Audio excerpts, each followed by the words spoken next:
Strata, a sanctuary, 2 of 5. Ryan and I have cycled with Haran half a dozen times in the previous fortnight, so I know that despite his bad knees and bad back, he is a strong cyclist. We'll be on neighborhood streets for a while, he declares as we walk the bikes from the garage and then straddle them at the top of his driveway. Then we'll hit the greenways that lead to Umstead. It's going to be a long ride, so we have to be smart about this. Don't push too hard. Exhaustion leads to... Well, don't push too hard. Stay behind me and holler if you need to slow down or take a break. Comprendas, capici? Yeah, Ryan says, nodding. We understand. Good. We'll head left.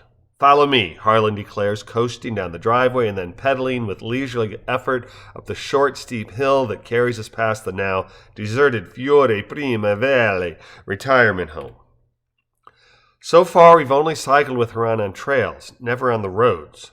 There are taillights on all 3 bikes, along with headlights, 2 headlights per bike. Each bike's lights are flashing a dizzyingly bright, intermittent flashing pattern that are so bright that they're painful to look at from close up.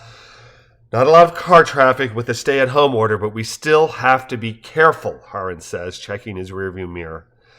I cycle to work on these roads, he says, stopping at a stop sign. In a couple miles, there's a construction zone that we're going to cut through. Then we'll hit the greenways. Just follow me. And be prepared to slow or stop when I say so, he concludes, pedaling forward after the single visible car traveling in our direction passes from the left. We turn right onto the nearly deserted 5-lane road, and after half a mile's travel, Haran does a shoulder check and hollers to us, "Left after this light," which he punctuates by sticking his arm straight out from his body before cruising from the right-hand lane to the shared left turn lane, slowing to allow a pair of oncoming cars to clear the intersection and then flowing onto a residential street. With sunset, first one and then many streetlights flicker to life, we roll to a stop at the construction site that blocks Two Creeks Road. We'll have to walk through the construction. There's no bridge across a creek, but we can make it, Haran declares as he dismounts and steps between 2 barricades. Watch your step, he adds. On the far side of the creek, we walk between more construction barricades. Before remounting, Haran pushes the button on top of his headlight. The intermittent blinking stops and is replaced by a solid, bright beam. He tells us to do the same.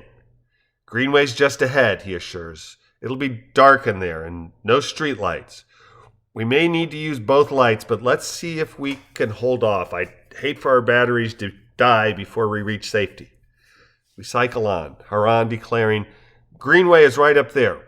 Right turn, he adds, signaling with his left arm, though there are no drivers to see his adherence to the law. Easy does it. Greenway twists quite a bit. We'll go slowly, he says, as Ryan and I follow him onto his chosen path.